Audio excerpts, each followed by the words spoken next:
The controversy around President Trump's explosive decision to fire FBI Director James Comey has thrust Deputy Attorney General Rod Rosenstein into the spotlight. Rosenstein, a 27-year Justice Department veteran, was little known outside of government circles until Tuesday. That's when White House hung its decision to fire Comey, who led the FBI investigation into potential ties between Trump campaign officials and Russia, on a memo Rosenstein wrote criticizing Comey's handling of the investigation into Hillary Clinton's private email server. Ironically, Rosenstein's notion that Comey overstepped his bounds, broke protocol and generally politicized the Clinton investigation is accepted by lawmakers on both sides of the aisle, as well as many legal scholars and law enforcement officials. But the White House's changing story on the role Rosenstein's memo played in Comey's firing has become central to the controversy and reportedly drove Rosenstein to threaten to resign, a claim he denies. Rosenstein has been in the fire before, working on Ken Starr's independent counsel investigation into the Whitewater affair during the Clinton administration. Appointed by former President George W. Bush, Rosenstein was one of only 3 U.S. attorneys kept on by the Obama administration. Rosenstein's confirmation vote in late April provoked little opposition from a normally hyper-partisan Congress. 94 U.S. senators voted in his favor, an indication that even most Democrats were at ease with Rosenstein taking the lead on Russia at the Justice Department. Now, less than 3 weeks later, Rosenstein has become one of the most polarizing figures in Washington. I had very high regard for Rod as a prosecutor and public servant. He was a true and dedicated and capable prosecutor every step of the way and served multiple administrations, said Ron Hosko, the president of the Law Enforcement Legal Defense Fund. However, his involvement in these events and the timing is questionable. That it's his second week on the job and he's focused on something James Comey did 9 months ago is beyond curious to me. Rosenstein's memo, produced at the request of the White House, argued that Comey had no right to usurp the Justice Department's authority as whether to bring charges against Clinton, even after then Attorney General Loretta Lynch recused herself from the investigation over an impromptu meeting with former President Bill Clinton that raised concerns about her partiality.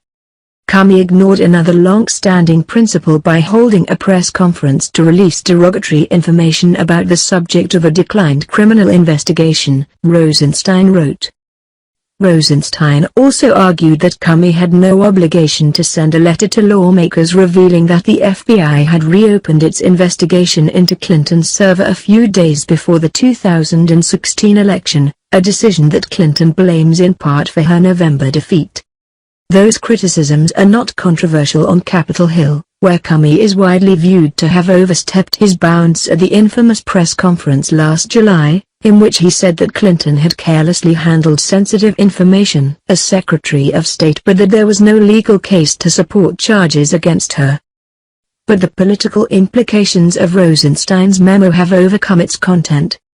Democrats say it is the height of hypocrisy for the Trump administration, which reveled in the problems Comey created for Clinton during the campaign, to now fire him for his public statements on the case.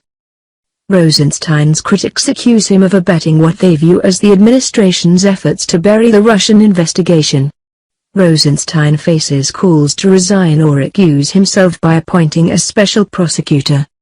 In an NBC News interview this week, Trump praised his deputy attorney general and took sole responsibility for the decision, appearing to contradict the letter to Comey where Trump claimed he based the decision on Rosenstein's memo.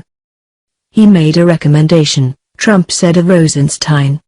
He's highly respected, very good guy, very smart guy. The Democrats like him, the Republicans like him. He made a recommendation, but regardless of the recommendation, I was going to fire Comey. Writing at the widely read Lawfare blog, though, Brookings Institution senior fellow and Comey friend Benjamin Witt said the damage to Rosenstein has been done. Trump happily traded the reputation of Rosenstein, who began the week as a well-respected career prosecutor, for barely 24 hours of laughably transparent talking points in the news cycle, Wiz wrote. These are the costs of working for Trump, and it took Rosenstein only 2 weeks to pay them. The only decent course now is to name a special prosecutor and then resign. Press reports indicate Rosenstein was caught off guard by the administration's reliance on his memo to justify Comey's firing. One report, denied by Rosenstein, said he threatened to resign. Another said he called White House counsel Don McGahn to object to the way the administration portrayed him as responsible for Comey's firing. Still, experts interviewed by The Hill said it strains credulity to believe Rosenstein would not have known how the memo would be used. When you're in one of these positions, you sometimes have to spend your own political capital, said one former Justice Department official. I could see how, as the heat built, he might be frustrated and express concern about it, but it seems like he would have known.